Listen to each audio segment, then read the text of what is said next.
Welcome in, everybody, episode 633 of the podcast. And this week, America, the Aaron Torres Sports Podcast, presented by Betfred Sportsbook. It is Monday, December 5th, 2022, people. I hope everybody's doing well. I hope everybody is having a great day. And I hope everybody knows you are about to get a jam-packed, awesome Aaron Torres pod here on a Monday. Here is what you need to know about today's show. You can probably guess where we are going to start. The college football playoff field is set.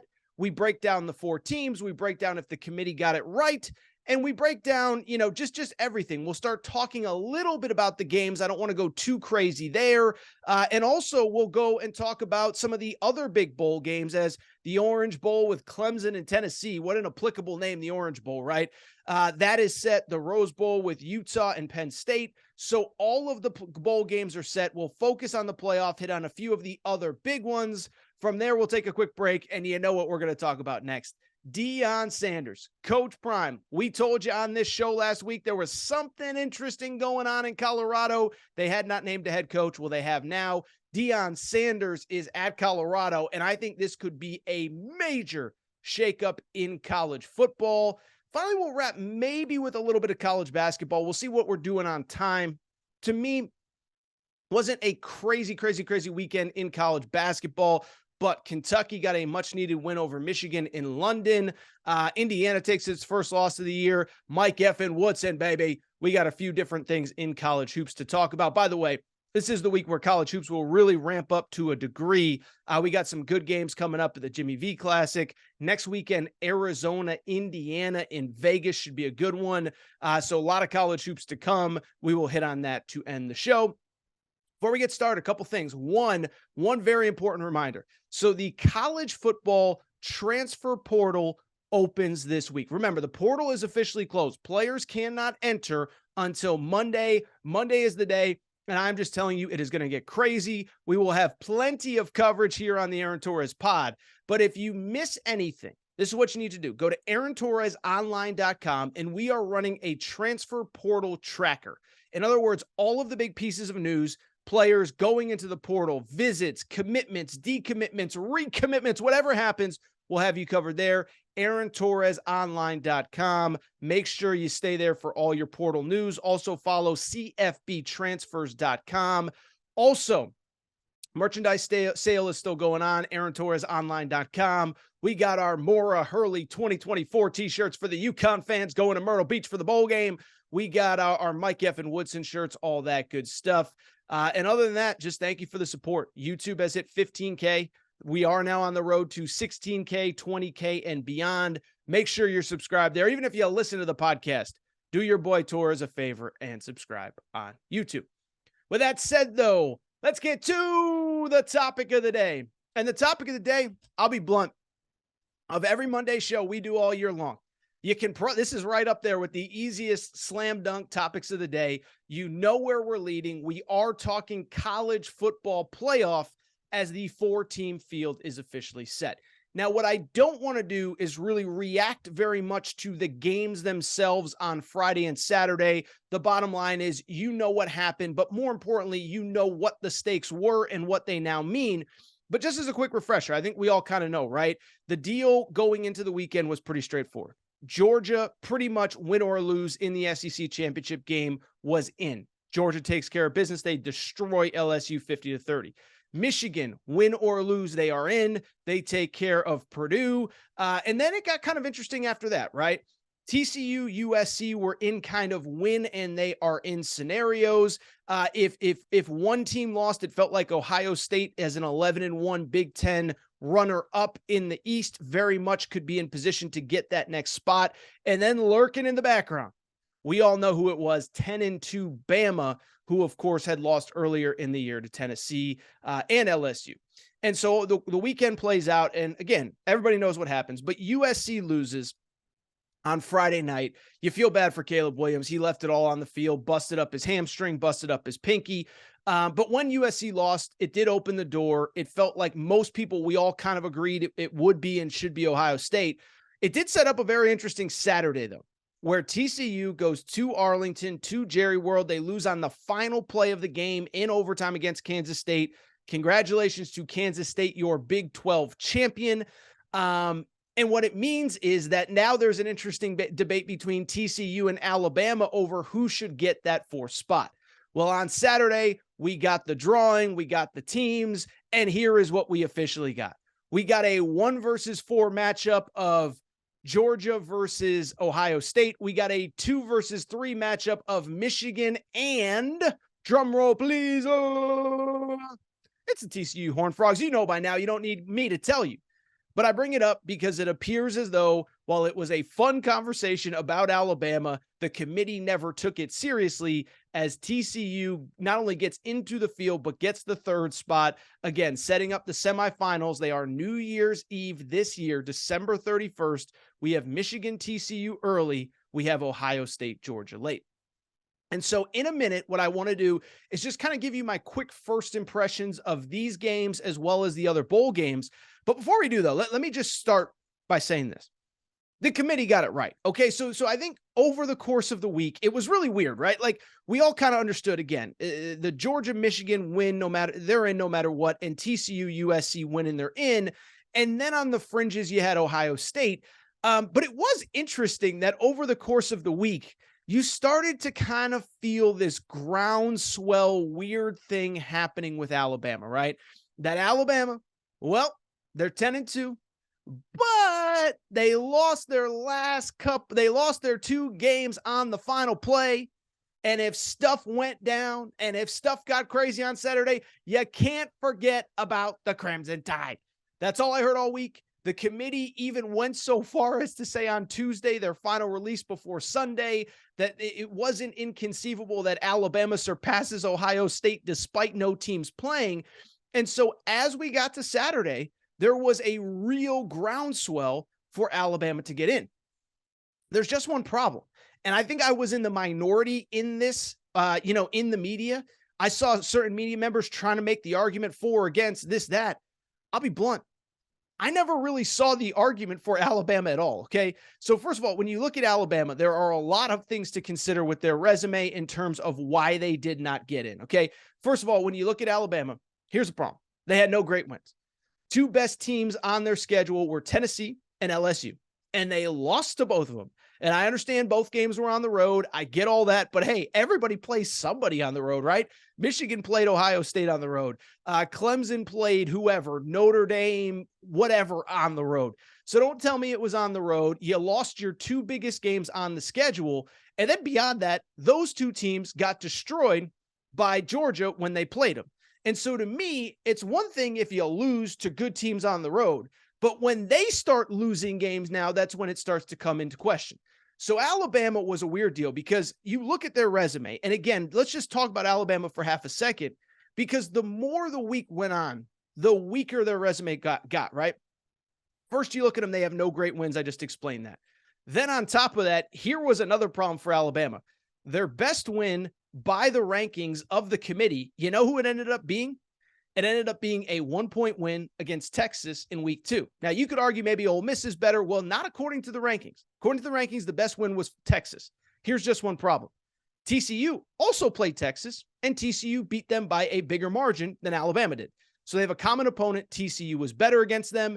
And then late in the week, this is where it started getting really interesting, was you started hearing Nick Saban and from the Alabama camp, this is what you started to hear. Well, we lost twice, not just once, but twice. We lost twice, but it was on the final play of the game. Now, here was the problem with that argument. So we've already picked up the fact that they have no great wins. We've already picked up the fact that their best win is a mutual game against the team they were likely competing against, TCU. Now the argument is we got a bunch of really close wins. Well, there's 2 problems with that argument as the week went on. One, people like me who actually watch all these games pointed out something pretty simple. Yeah, you have 2 wins in the final play of the game, but you also, or 2 losses in the final play of the game. You also had 3 wins basically on the final play of the game. You win by 1 at Texas. You win in the final minute against Ole Miss. You win on the final play against Texas A&M. So if the argument is, well, we're 2 plays away from being undefeated. Well, I can argue you're 2 plays away from being 8-4 too. And you know what actually hurt Alabama more than anything with this argument, I think? is that come Saturday, we all watched the Big 12 championship game. And there was this debate over, well, could TCU hang with Georgia? First of all, if the argument is Georgia would beat you, guess what? Georgia would beat everybody. As a matter of fact, I thought that was actually Alabama's weakest argument. I saw these Alabama fans, TCU's terrible. If they played Georgia, they'd lose by 30. What makes us think Alabama wouldn't lose by 30? Alabama lost to Tennessee and LSU. Both teams got destroyed by Georgia. So let's put aside the whole Georgia element of it. But on top of the fact that they have no great wins, that their best win is the same as TCU's best win, and that they lost 2 games on the final play of the game. Here was the other thing. Did you see TCU on Saturday? Did you see how they lost? Final play of the game. So you start going on down the list. They have no great wins. Their best win is the same as TCU's. And then their big, strong closing argument all week was, well, but we have 2 very close losses. Well, now TCU also lost to a top 10 team on the final play of the game. And so when I knew Alabama was in trouble, you kind of know when. It was when Nick Saban started doing the media rounds on Sunday night. He did SportsCenter. He did the Fox Sports halftime show in the Big Ten championship game. Pretty sure I saw him on the BBC and Barstool Sports. And, I think he would have done this podcast if I had been recording live, if I was available to do it. He was doing every media tour. And by Saturday night, when it was clear that he had no great wins, when it was clear that he lost to the 2 best teams on the schedule and the losses got worse as the season went on, LSU finishes a 4-loss team. When it was clear that close losses were no longer a factor because TCU had fewer losses and theirs was on the final play as well. You know what Nick Saban started saying? He started saying, well, if you look at the Vegas odds, and I don't think he used the word Vegas, but he said, if you look at the odds, we would be favored on a neutral field against all these teams. When Nick Saban turned into Nicky point spreads over there, okay, that's when you knew that Alabama was screwed and that they had no real argument. And so to me, I'll be honest, I always kind of believed that the Alabama TCU debate really wasn't much of a debate at all. In a lot of ways, it reminded me of 2018. Now, you guys and girls may not remember that, but I do this every year. I always have these arguments every year. And 2018 was the year, if you remember, Georgia goes to the SEC championship game. They're leading at halftime against Alabama, blow the lead. They already have 1 loss, and their big argument going into the final Sunday of the season was, well, we're 11-2, but we have a really close loss to Bama.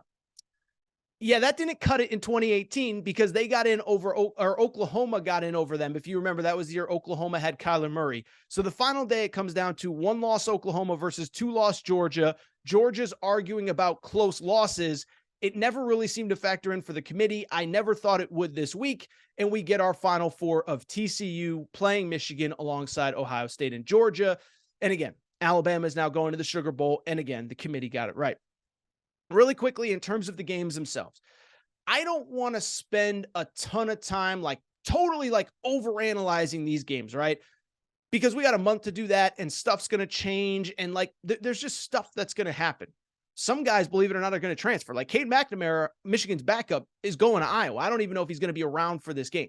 So stuff's going to happen. There's going to be injuries. There's going to be weird stuff. I don't want to overanalyze it. But Betfred Sportsbook does have point spreads out. It is interesting. Ohio State is a 6.5-point underdog. Georgia, a 6.5-point favorite over Ohio State. And also Michigan, a 9-point favorite over TCU. So again, Michigan is expected to steamroll TCU. Georgia is expected to beat Ohio State by about a touchdown. Now, in terms of the point spreads itself, in terms of the games itself, let me start by saying this, okay? I get why a lot of people, whether it's fans, whether it's some people in the media, this is not one where Torres is going to rip apart the media for saying something that he disagrees with. But I saw a lot from the media on Sunday of 2 things. One, Michigan's the number 2 seed, but they got the easier path. Now, do I believe that to a degree, while the committee said it didn't happen, I do think the committee, I don't think they were crazy about doing a rematch. Actually, I take that back. I think the committee in a perfect world would have wanted a rematch, but I think they looked at TCU. TCU had the extra data point of 1 extra game, 12 wins instead of 11 for Ohio State. And I think they probably got it right. I could have seen the argument for Ohio State at number 3, Michigan rematch in, probably in Arizona. But anyway, neither here nor there. I want to talk about the games really quickly because I saw a lot of that. One, Michigan got the easier path. And then two, Georgia has their hands full. Georgia got screwed, and this is going to be an all-timer.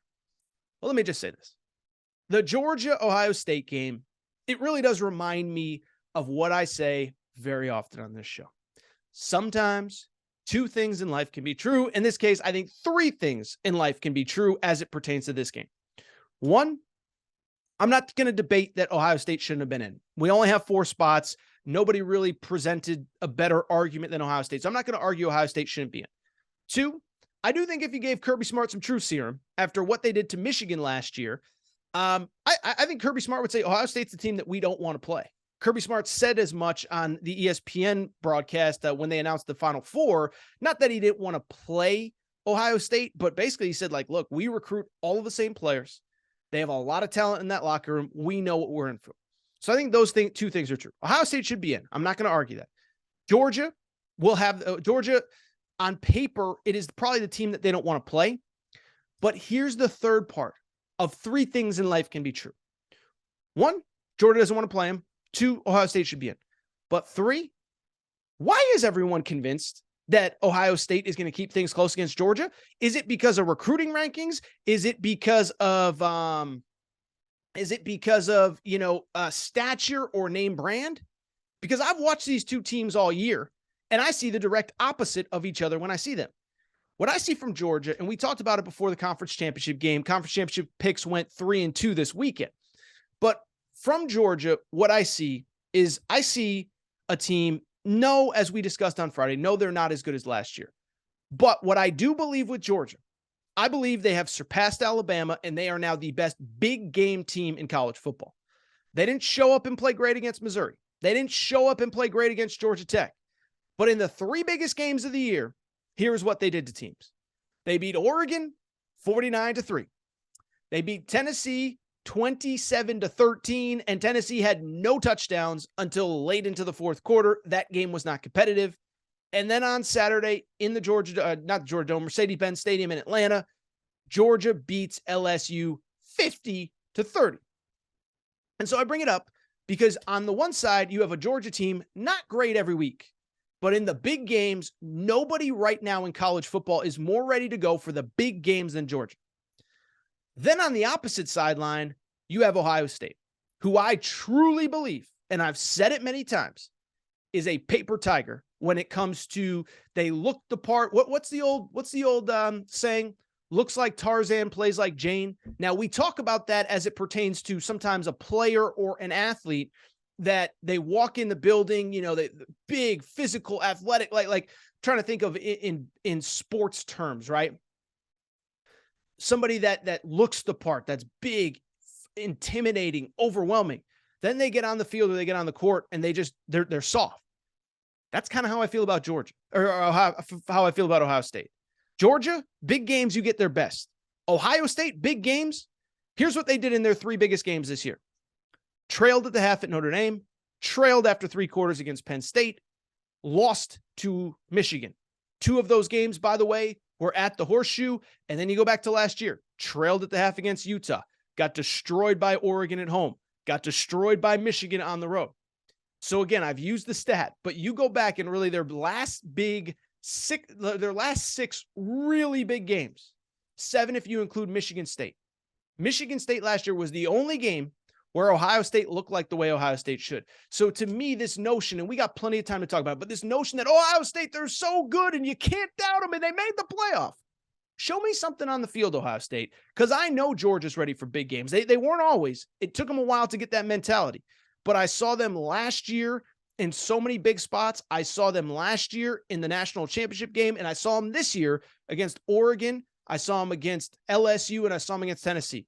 I've also seen Ohio State against Michigan 2 years in a row. Saw them get punked by Oregon last year. Saw them get outplayed for large stretches against Penn State. I'm not a believer in Ohio State. In terms of the other game, that's one I don't know that I have a super strong opinion on just yet. TCU is really, really, really talented. What stands out to me against Michigan is that they just beat on you and beat on you and beat on you and beat on you and wear you down. They did it 2 weeks ago against Ohio State. That game was competitive until the middle of the third quarter when Michigan just kept running at them and eventually wore them down. The same with the Purdue game where it was a 1-point game at halftime and Michigan won going away. I think TCU is good. I think they'll keep it competitive for a half. I don't necessarily see them beating Michigan. I do think we're going to get a Michigan-Georgia rematch. They played in the semifinals last year. I think they'll play in the finals this year, but those are my first kind of thoughts on the game. I get why people are excited about Ohio State, Georgia. I don't know if it's going to deliver. I actually think, and I tweeted this out, I think the TCU-Michigan game will be more competitive than Georgia-Ohio State. Really quickly, some of the other bowl matchups, they're all official at this point as you listen. The big bowl games, here's what you need to know. So the first one, the Orange Bowl, that's in Miami. That features the ACC champ, which is Clemson, playing an SEC team that got in, and that is Tennessee. So first of all, credit to Tennessee. Great season. I know it didn't end the way that you wanted it, but you're going to a New Year's Six bowl game. Credit to Josh Heupel. The Clemson thing, though, is very interesting. So for people who didn't watch the ACC championship game, and if you didn't, it's okay. They weren't playing for anything other than pride. If you watch the game, Dabo finally did what we've been begging him to do, which was finally he took out DJ Uiagalelei, okay? DJ comes in, first 2 drives, DJ, 2 3-and-outs, and Dabo pulls him out. Cade Klubnik, the backup, comes in that we've been calling for, not only on this show, but for most of the college football community has been calling for him since early September. Completes 20 of 24 passes, also rushes for a touchdown, 1 TD pass. They win 39-10, and Clemson clinches the ACC championship. Now, 1, credit to Clemson, 11-2, a little bit of a down year. 2, and we will have this conversation at some point, Dabo cost his team a playoff spot because we knew all along that Cade Klubnik was the better guy. We knew all along that DJ wasn't it. And so the fact that he stuck with DJ all season long, the fact that he stuck with him last week against South Carolina at home, when if they win that game, they're playing to potentially go to the playoff, they would have been in the conversation. I think they probably would have gotten in over Ohio State as the number 4 seed. Dabo waited too long. I don't understand why. He has said going forward that Cade Klubnik will be the guy. Cade Klubnik will be the starter going into the bowl game. So that's something to keep an eye on. Obviously, Tennessee will be without Hendon Hooker in that Orange Bowl. The other big games, the Sugar Bowl is actually very interesting. So Alabama will play the Big 12 champ, Kansas State. Highest ranked Big 12 team. The champ goes there unless the champ makes the college football playoff. Well, Kansas State is going to the Sugar Bowl. First of all, Kansas State is going to bring some people to New Orleans. As somebody who spent some time in New Orleans during the Final Four, great city. If we have any Kansas State fans listening to this show, enjoy the heck out of that trip. You are going to have a blast. But from the Alabama perspective, I think it's fascinating, right? Because I could see one of 2 things happening. Last time that Alabama did not make the playoff, it was 2019. And I thought Nick Saban did a good job of rallying the troops. That was the year that Tua got hurt. But if you remember, all their guys that went pro after that game still played in the bowl game. Jerry Jeudy played in the bowl game. Henry Ruggs played in the bowl game. But that was a year where I think Saban could sell, if we have Tua, we might be the best team in college football. That was the year, of course, they lost to Joe Burrow and LSU. But I just bring it up because that time I thought Nick Saban did a good job of selling his players on staying invested. I don't think Bryce Young's playing in this game. I don't think Will Anderson is playing in this game. And I'd be curious to see what Alabama looks like if they do not. We saw Alabama with a backup quarterback this year against Texas A&M and against Arkansas. I don't know if Jalen Milroe is the guy, so that'll be interesting. Again, Kansas State, they showed us who they are. They are tough. They are mean. And if Alabama doesn't come to play, Kansas State's going to beat them. Rose Bowl, it will be the Pac-12 champion, Utah, versus Penn State in the Rose Bowl. This one was interesting because Ohio State technically would have gone to this one had they not made the playoff, but Ohio State actually reached out to the College Football Playoff Committee or to the Rose Bowl Committee and said, do not pick us if this is where we land. Because if you remember, they went last year and played Utah. The year 20, I think it was 18, Urban Meyer's final year. They went to the Rose Bowl and played Washington. And so Ohio State basically said, we don't want to go again. We went last year. Last year, they didn't sell out their ticket allotment. Now, that was a little bit of a different deal. As crazy as it sounds, there were still some COVID restrictions in early 2022 in California. I think there were a lot of Ohio State fans that said, I'm afraid to travel and not be able to go to the game. So whatever. The point is, Ohio State was slated to go there. They make the playoff. It's a non-issue. We get an interesting Penn State team. And I'll be curious if Penn State kind of does the Clemson thing. Do you play your veteran quarterback, or do you play Drew Allaire, the 5-star freshman who I think everybody wants to see? That one will be fascinating. And then the final marquee game in bowl season, it is going to be the Cotton Bowl, where USC, Caleb Williams, who I do still think is going to win the Heisman, they will play Tulane, the highest rated group of 5 champion. Really interesting slate of games. In terms of the other big bowl games, well, you already know where I'm going to go first. Because, once you get past the New Year's 6, there's not a ton of big games. But you already know December 17th or December 19th, there's only one bowl game. It's in Myrtle Beach, South Carolina. UConn and Marshall. How about them Huskies? Husky fans, Torres is going to try to get there. No promises, going to try to get there. Some other interesting ones, Vegas bowl game, Florida versus Oregon State. I think that one is really interesting. To me, the second bowl game of the year, Cincinnati, Louisville in Boston, is an interesting game. Now, I don't know what kind of turnout they'll get, but to me, that's an interesting matchup. Wake Forest, Missouri in the, used to be the Outback Bowl. They call it, the Gasparilla Bowl, excuse me. That one will be interesting. And then you go down the list. Liberty Bowl, Kansas, Arkansas. That was the game where reportedly Kansas wanted to play Missouri and Missouri refused to play them. We got the Holiday Bowl with Oregon and North Carolina. If you like points, we should get a lot in that one. Texas Tech, Ole Miss in the Texas Bowl. I'm just going through the list. Oklahoma and Florida State in the Cheez-It Bowl should be interesting. Washington and Texas in the Alamo Bowl as well. I'll just tell you, we'll have a lot of bowl talk over these next couple days. I'll see if Bracket Fanatics can throw together a bowl pick'em challenge. Well, stay tuned on that. I'll keep you updated on that. But really fun time of year. Congrats to the 4 teams that are going to bowl game or going to the playoff. Michigan, TCU, Ohio State, Georgia. These were the right 4 teams. And I'll tell you what, I can't wait for bowl season. I know everybody else, there's too many bowls. Nobody cares. Ratings tell me that you guys and girls care. And then on top of that, I think there's some really fun matchups. Again, I would say outside of UConn going to the Myrtle Beach Bowl, which again, I'm going to try to get to. We'll see if it happens. And outside of the playoff, the ones that are most intriguing to me, probably the Orange Bowl with Tennessee Clemson, the Sugar Bowl for sure with Alabama and Kansas State. Also, the Citrus Bowl, LSU Purdue should be a fun one as well. All right, so what I'm going to do, I want to come back, take a quick break, really, come back. And when we come back, you know what we're talking about. We're talking about Coach Prime, baby. Deion Sanders going to Colorado. I think I was all over this one last week. We're going to discuss it. What's good, what's not, how quickly can he have success? We'll take a quick break, discuss that next.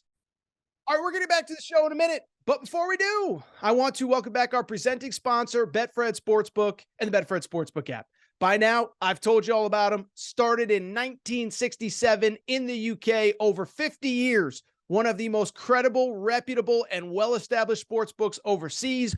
Well, they have come to the United States and made a major splash here stateside. Not only are they the presenting sponsor of Aaron Torres Media, but also the Denver Broncos, the Colorado Rockies, the Cincinnati Bengals. And what I love about Betfred, they do more for their bettors than any sports book out there, okay? I've told you before, but I'm going to keep telling you. Cincinnati Bengals games, that Betfred suite is hopping. Denver Broncos, VIP tailgates. We've sent listeners of this podcast to Denver Broncos VIP tailgates. Listeners and people have thrown out, Betfred bettors have thrown out first pitches at Colorado Rockies games, on and on. Betfred bar crawls in Arizona. I'm telling you, this company does more for its bettors than anybody. And here is what they are doing for you today. You can bet 50 on any game, bowl game, NFL, college basketball, whatever you want to bet on. Bet 50, get 250 in free bets. That's courtesy of the Betfred Sportsbook, just for listeners of the Aaron Torres pod. Visit the Betfred Sportsbook right now and take advantage of this offer. Hey, I'm back. Good to be back. Do want to switch gears and hit on the other major topic from this weekend in college football. And boy, oh boy, was it major. I am, of course, talking about Coach Prime, Deion Sanders, and I am, of course, talking about Colorado. Now, if you listen to Thursday's show, I think, honestly, this show, we were ahead of this about 4, 5, 6 days ago.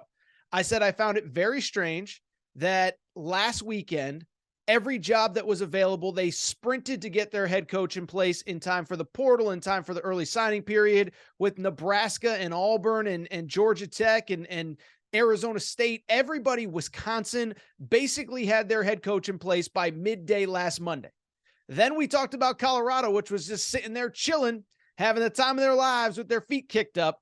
We knew they had offered Deion Sanders, and when it got to Wednesday, Thursday, and they had not offered it to anyone else publicly, nobody had accepted, I said, I'm not great at math, but you can put 2 and 2 together here. Well, on Saturday, after Jackson State won against Southern to improve to 12-0, the rumors became official. And they were no longer rumors, as Deion Sanders, as I just said, Coach Prime, guy I grew up watching and idolizing, is now the head coach at Colorado. And so there are so many details and there are so many interesting things to discuss as it pertains to this story. I want to get into all of them, but very quickly, let me just start with a little bit of a negative, because I do think there was a little bit of a negative pushback on Deion Sanders for taking this job. Basically, I think there was a segment of people that basically said, he said that his mission was to elevate HBCU football, and how can he leave? It's not my place to say, but people were calling him a sellout. Let me just say, that is idiotic. That is so dumb. And anyone who is saying it, you're a complete idiot. Okay. So first of all, a couple things. One, say what you want about how Deion left, but what's important to note is this.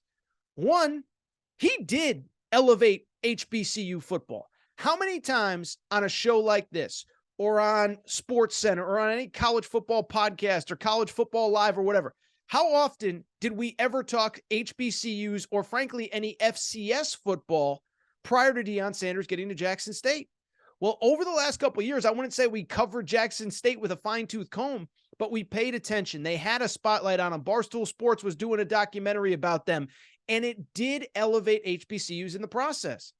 Go look at Grambling State right now. You know who their head coach is? It's Hugh Jackson, a former NFL head coach. You think Hugh Jackson is taking that job if Deion Sanders didn't kind of, set up the pathway for him? Eddie George, remember him? All-pro running back. He is now at Tennessee State as the head coach. You think Tennessee State has Eddie George, a former NFL icon, as its head coach, if it wasn't for Deion Sanders? So he did elevate FCS, and more importantly, HBCU football. But more importantly, let's just use common sense here, okay?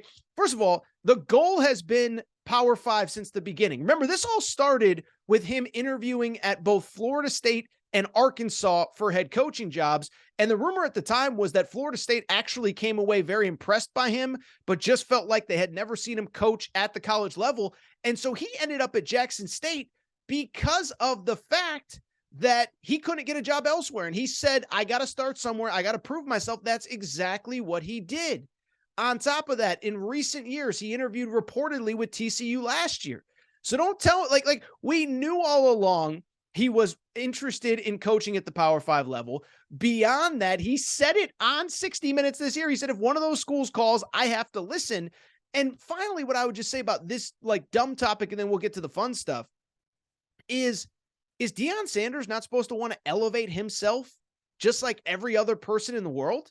To me, my whole thing is, I think everybody who has any type of career, anyone who's goal-oriented, the goal is to never stay static, right? It's never to stay who you are or where you are in this moment.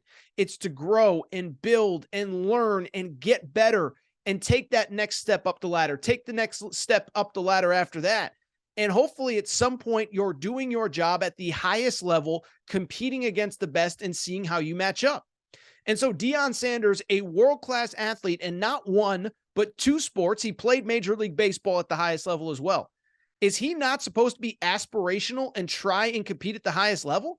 So I never understood this pushback. I'm glad Deion is at the Power 5 if that's what he wants. By the way, if he wanted to stay at the HBCU level and compete there for the rest of his career, God bless him. That's what he should do. But he was good. He proved himself. And I thought it was interesting on the way out. Jackson State released a video where he basically said, look, in this profession, you're either leaving because somebody forces you out or you're leaving on your own, kind of volition. And so Deion Sanders said, listen, I'm 12-0 right now, but I could be 0-12 next year. And then what happens? And so he's on his way out. He is going to Colorado. There's no turning back now. Now let's get to the fun part, because this is where it gets fun. And let me just say a couple things now that Deion Sanders is officially the head coach at Colorado. One, credit to Colorado. Credit to Colorado for having the you-know-what between their legs, the cojones, I'm not even going to say it. You can take a guess from here. For having the guts to go after Deion Sanders. Because I think Deion was this guy that, we all kind of thought was really interesting, but I think we all kind of thought in our heads it was going to take a certain type of job to get him to leave Jackson State. An SEC job, Florida State, maybe Georgia Tech because of his ties to Atlanta. In Colorado, as best as we know, at least at the Power 5 level, was the only one that shot their shot with Deion Sanders. And I wonder how different things would be if other schools knew that he was willing to go to what we deem as not the best job or not the SEC or not the best conference. But he goes, credit to Colorado. On top of that, I'll just say this. You talk about a home run hire for Colorado. And it's funny, right? Because when we talk home run hires, we usually talk about a guy that we know can go to a place and win at the highest level and compete for a national championship. Urban Meyer, when he got to Ohio State, was a home run hire. Lincoln Riley, when he got to USC, was a home run hire. Jim Harbaugh, when he got to Michigan, was a home run hire. Unfortunately, one we were all wrong on. I thought Scott Frost was a home run hire at the time. Deion is a home run from a different perspective for a few different reasons. One, I do believe he can win at an insanely high level at Colorado. But more importantly, just because of the fact that he is Deion Sanders, he is Coach Prime, he is an NFL icon, a Major League Baseball icon in some ways as well. He immediately makes Colorado more relevant than they've been in 30 years, okay? And I know some of you are old enough to remember the glory days from Colorado, late 80s, early 90s. There are a lot of people like me in their mid-30s or below. I don't really remember them. I sort of remember Colorado being good. But even by the time I got into college football, Colorado was kind of on the way out. Haven't been relevant for 25 years. This immediately gives them a shot of credibility. It gives them a shot of credibility, and we're going to talk about this in a minute with coaches, with assistant coaches, with players in the portal, in high schools, with TV networks, where all of a sudden Colorado, you don't got to put Colorado on TV. Now people are going to watch Colorado to see Deion Sanders. So it gives Colorado credibility. You know who else it gives credibility to? You know who I actually think was the biggest winner on Saturday with this news? It wasn't just Colorado. It was the Pac-12. Think about where the Pac-12 was 6 months ago on the day that USC left UCLA on the final day of June. I think we all thought the conference was dead. I think we all thought it was going to be gone, right? And even if it survived, it was going to be just a shell of itself, and it didn't really matter. Now, look, they haven't signed a TV contract yet, so in theory, the conference could cease to exist tomorrow or in a week or in a month or in a year. But for right now, I don't think any of those schools are going anywhere unless the Big Ten wants to expand, and I don't think they're going to. And this now adds another relevant program to what is actually kind of a good league. I think in the NIL world, Oregon is going to be able to compete at the highest level. They're one of the few teams outside of the SEC and the Big Ten. They will be able to go into a kid's home. And if the future of college football is bidding for players, they are not going to be outbid by the SEC or the Big Ten. Washington appears to have a really good coach, Kalen DeBoer. They finished in the top 15. I'd have to look it up, but I think they would have been in the conversation for a college football playoff berth in a 12-team playoff. Utah, second straight Pac-12 champ. So they just said to USC, have fun in the Big Ten. We're going to win our conference. And now you have Colorado, which is all of a sudden relevant, interesting. And let's get to the most important point. I think they're going to be really, really, really good under Deion. And so I think that's the next question, right? How good can Colorado be under Deion? The answer, I think they're going to be really good. One, he's a really good head coach, okay? And this is something that gets lost in the flash and the bling and Instagram and social media and whatever. Deion Sanders went 12-0 this year at Jackson State. Deion Sanders went 11-2 last year at Jackson State. And as I've said many times, one of those losses was to an FBS school. So when Deion Sanders has competed against FCS schools, same resources, same funding, same whatever, he has gone 23-1, in his last 24 games. Last 25 games overall, he has gone 23-2. 23-2, 23-1 against FCS competition in the last 2 years. So you know he can coach. On top of that, here's the other thing. You know he's going to bring at least one good player with him. That's his son, Shedeur Sanders. Shedeur Sanders, for people who do not know, and I'm not an NFL draft expert, people are saying he just completed his second year, that he is a player that can play on Sundays. He's a quarterback. He threw for 36 touchdowns and 6 interceptions this year. And again, I can't tell you how good the competition is relative to what he'll see in the Pac-12. But if you can throw 36 touchdowns, 6 interceptions, 70% completion percentage at any level of college, I think you're going to be able to step up and help. More importantly, and this is the important part, Deion's going to recruit the hell out of the portal and the high school ranks at Colorado. Starting with the portal. This guy gets it. He gets what the portal is and what it can be. And I think he's going to crush in the portal. Because what is the portal ultimately? Yes, there are those super high-level players that you're going to get in bidding wars and whatever at the top of the SEC and the ACC and whatever. But there are a lot of good players that are looking for opportunities. Well, the one thing Colorado has, probably the least talented Power 5 roster, they have playing time right away. And the same way that Deion Sanders built up Jackson State, he is going to build up Colorado. I saw this interesting little nugget over the course of this weekend. I actually saw it Sunday morning. Again, we're doing our transfer portal tracker at Aaron Torres Online. Well, one of the top transfers currently in the portal right now is a kid named Jimmy Horn, who played the last 2 years at South Florida. He had 37 catches this year, and he has offers already from a number of SEC and Big 10 schools, Well, on Sunday, 24/7 Sports reported that this kid, Jimmy Horn, will visit Texas A&M, Penn State, Houston, who remember is going to the Big 12, and Colorado. And so why I bring that up, I think that's important, is it not? You have an elite wide receiver that Penn State thinks is good enough to come to Penn State, that Texas A&M thinks is good enough to come to Texas A&M, and he is also going to visit Colorado. Do you think Colorado is getting that visit without Deion Sanders? I don't think so. By the way, we're going to get a lot more portal talk in the next few days, but how about the high school ranks? I saw this from the high school ranks, and I don't want to go too excited because it is a player who is in the class of 2025, which means he's currently a sophomore. But Colorado on Sunday got a commitment from a 5-star player in the class of 2025, a kid named Winston Watkins. Now, I get it. He's a sophomore. He's got 24 months before he can sign a letter of intent. Deion Sanders might be at Alabama by then. He might be in the SEC by then. But what I'm just saying is the guy is making a difference right away. And again, this is something we're going to track and monitor on this show as we hit portal season over the next few weeks. And so you look at what he's done in the portal.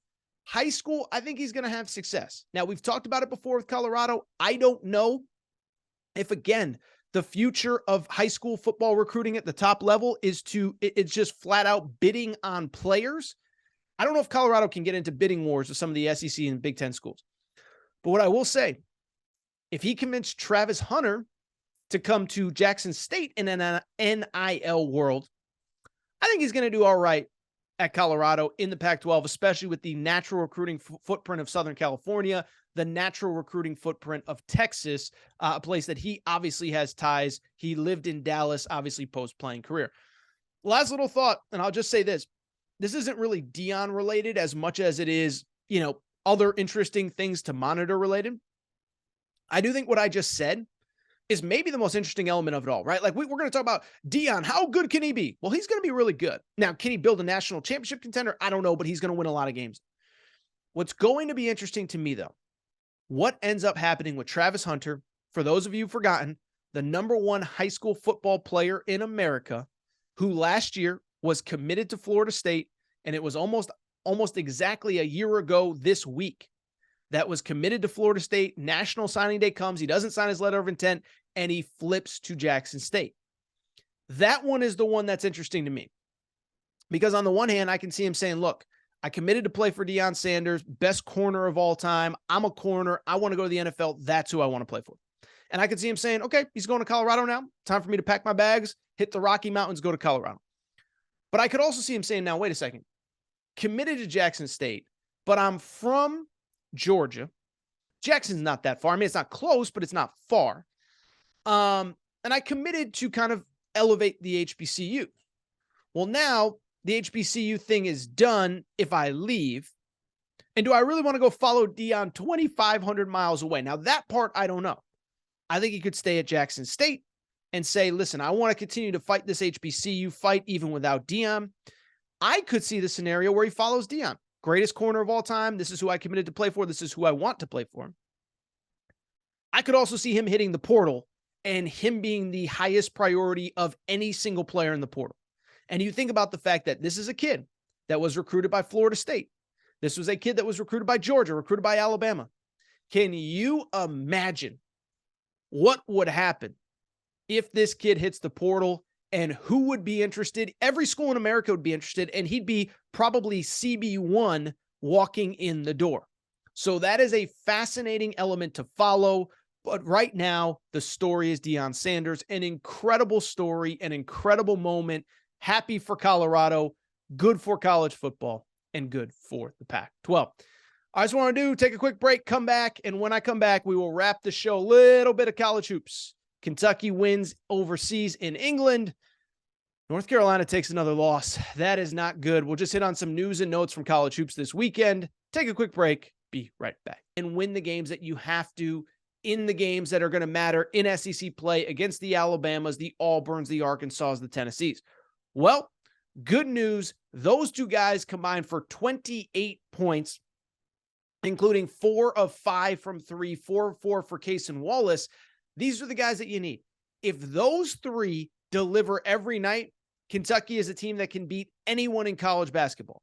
If one of the three or two of the three is off, and in the first 2 marquee games, you really haven't gotten much out of Jacob Toppin, to a certain degree you have out of Case and Wallace, you're going to struggle. So to get production out of all 3 of those guys was great.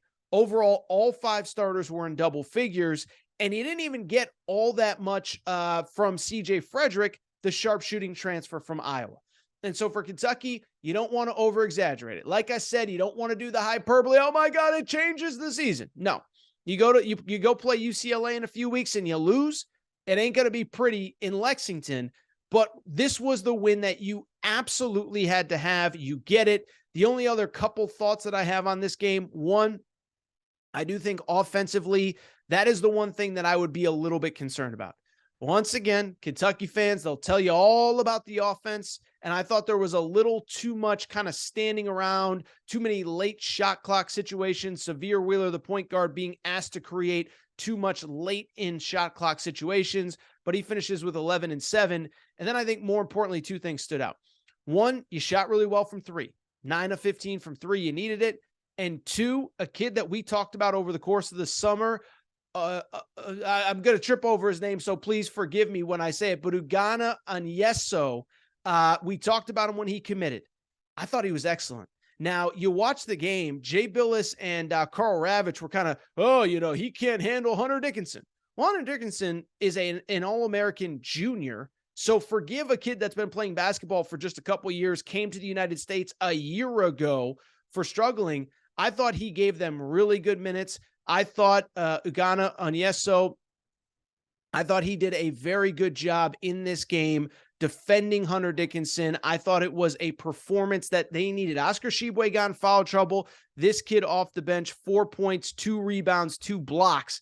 It doesn't sound like much, but Oscar Tshiebwe, now you have another body. If Oscar goes out, you can bring this kid in and he can give you a few minutes. From the Michigan perspective, I'll be blunt. I don't know that there's a ton I can take away. This team struggled earlier in the year. They lost to Virginia a few days ago in a game that they easily could have won. When I say struggled, they lost to an Arizona State team that might not be as bad. But why it's hard for me to gauge this Michigan team is because their starting point guard, Jalen Llewellyn, went down with an injury in this game. It was a knee. He was seen with ice on the sidelines, and you hope that he's okay. No report as I record here late Sunday, but you hope that he's okay. Kentucky gets the win that they absolutely need. Let's keep it going. Let's stay in the Big Ten. I thought there were a few interesting results. And how about this? We had a top 25 matchup on Friday night during the Pac-12 championship game. While everybody was watching Caleb Williams limp around and try to play through all the pain and the discomfort and whatever, Maryland and Illinois were playing in College Park. Maryland gets the win. Final score 71-66. The Maryland Terrapins are 8-0. And as I record here, it's late Sunday. They're ranked number 22 in the country. I think they're going to be in the top 15 come Monday morning. And I'll say this. You don't want to start talking National Coach of the Year on December 5th. Kevin Willard might be that dude. And so for people who do not remember, Maryland, great program historically in college basketball. We talked about it one time a few years ago. I remember discussing it. They had a stretch in the mid-90s to the mid-2000s. They obviously won the 2002 national championship. Mid-90s to mid-2000s. They had a run where they went to like 7 Sweet 16s over a 10-year period. There was literally a decade in college basketball where Maryland was as good as anybody in college basketball under Gary Williams. Prior to that, they obviously had success in the Lefty Driesell era, the Len Bias era, on and on. But this was a program that just was chugging along under Mark Turgeon, could never really totally get it going. Maryland fans demanded better. Maryland fans said, this is not the guy. Mark Turgeon resigns early last year. And I give Maryland fans credit, right? This is sometimes in college sports. Sometimes in college sports, there are these moments where, fan bases go crazy, fan bases overreact, fan bases say this isn't the guy.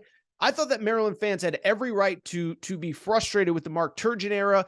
For people who do not remember, he was there for about a decade, one Sweet 16 run, but a weird time. He didn't recruit the Maryland area well. And I think really the thing with him was that with the move from the ACC to the Big Ten, he always kind of used that as a crutch. It's not my fault. We're in the Big Ten. It's a different deal. Fans have to readjust.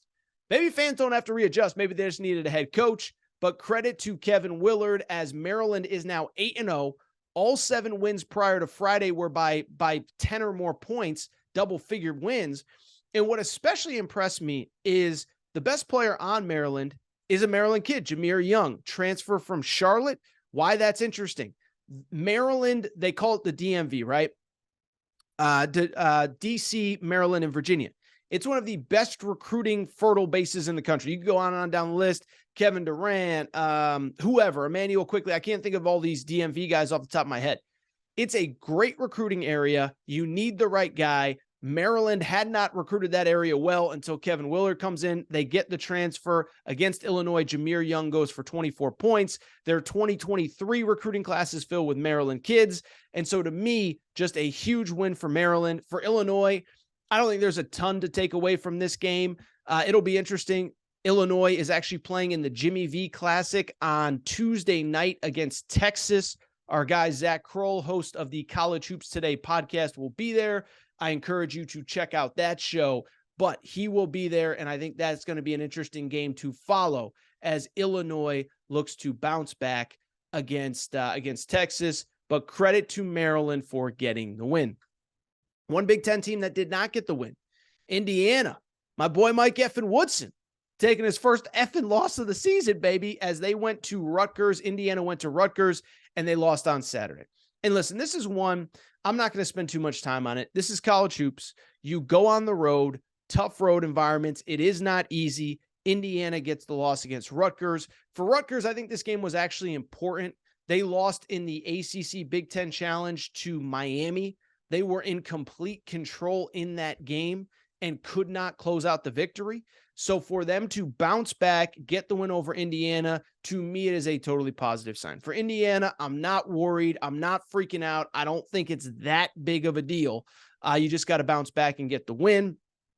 By the way, same for this weekend for the Arizona Wildcats. Weird week for Arizona.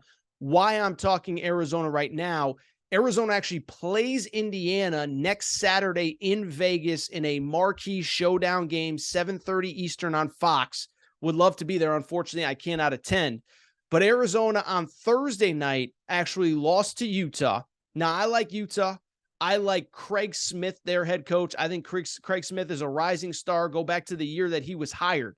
I thought he came from Utah State. I thought he would be really good there. Arizona gets the win, or Arizona takes the loss to Utah.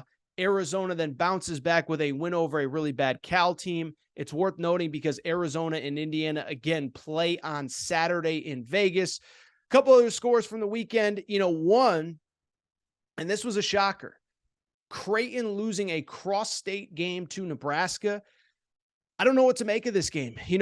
Creighton, of course, is a team that was coming off back-to-back losses. They lost to Arizona in the Maui Invitational Championship game, and they also lost on Thursday night to Texas in a game that we discussed on this show. Did not shoot well from the three-point line in this game. As a matter of fact, they didn't shoot well at all, finishing the game shooting 25% from three, 10 of 40. You want to know why they lost the game? It's because you missed 30 shots from behind the three-point line. You're not going to win. Creighton, again, they actually play in Vegas over the course of the next week as well. Next Saturday, they play BYU. The day after, they play Arizona State. I'll actually be at the Arizona State game a week from Monday, a week from today, as a matter of fact. But it's early. I'm not going to stress. But what I will say, you know what this is interesting for? It's interesting for my UConn Huskies. Villanova got a win this weekend over Oklahoma, but Villanova's the bottom of the barrel. St. John's took a bad loss to Iowa State. They got smoked. Seton Hall got smoked by Kansas. I thought UConn and Creighton might be the two best teams in this league. UConn might run away with this league if if we don't keep an eye out. Two other scores, and they matter. Sunday afternoon, North Carolina lost again. And I'm not going to go through the whole North Carolina deal. We've done it. We did it on last Tuesday's show after the PK 85, and we did it on Thursday's show after they lost to Indiana in the Big Ten ACC Challenge. North Carolina is not good right now. This was a team that was the preseason number one. This is their fourth straight loss. The Monday AP poll, by the time many of you listen to this, North Carolina is not going to be ranked. They will not be in the top 25. And listen, in this game, their star center, Armando Bacot, was not available. He did not play. And I know it's the ACC, and I know it's a road game, and Virginia Tech is actually legitimately good. But North Carolina's got to figure things out. There just are no excuses. Specifically, I think the concern if you're North Carolina, Caleb Love did play a little bit better, but 3 of 17 from 3, only 6 assists in this game. So we've talked about Caleb Love specifically. We've talked about shot selection. You can't have 6 assists over the course of a game and expect to beat good teams. Credit to Virginia Tech. And then the final one. This was a big one on Friday night as well. Baylor and Gonzaga in a rematch of the 2020 national championship game, the 2021 national championship game, the one that was won because of COVID. Baylor scores the final 8 points in this game to get the win. I've done the Gonzaga spiel. This was a game they easily could have won. And actually, if Gonzaga had won this one, you'd have to feel pretty good about them going into, they're done with the meat of their out-of-conference play. But if they went into conference play with wins over Michigan State, Kentucky, Xavier, and Baylor, you feel really good. This one got away. I think the blueprint is there to beat Gonzaga. It's like I just said with North Carolina. Too many turnovers again for Gonzaga, which we've talked about time and time again. 18 turnovers in this game compared to 12 assists. And they don't shoot the 3-ball well enough. How about this for a stat? Gonzaga shot 6 of 22 from 3. That's 27%. 18 turnovers, and they probably should have won this game when Drew Timme only had 9 points. I actually think that's weirdly a net positive, but they got to figure out a couple things. They got to figure out taking care of the basketball. Do they have a point guard on this roster? Nolan Hickman, former Kentucky commit, 8 assists, but Still 18 turnovers as a team. And more importantly, they got to figure out where they're going to get points outside of Drew Timme. Good win for Baylor, but Baylor wasn't much better from the three-point line, 6 of 24. They got some stuff to figure out as well. All right, I think that's it for this episode of the Aaron Torres Sports Podcast. It is time for me to get out of here. Before we do, I want to remind you, make sure you're subscribed to Aaron Torres Sports Podcast, Apple, Spotify, Amazon Music, Google Music, wherever you listen to podcasts, make sure that you are subscribed. Also, make sure to rate and review the show. Go ahead and give us a quick 5 stars. Let us know what you like, what you don't like, all that good stuff.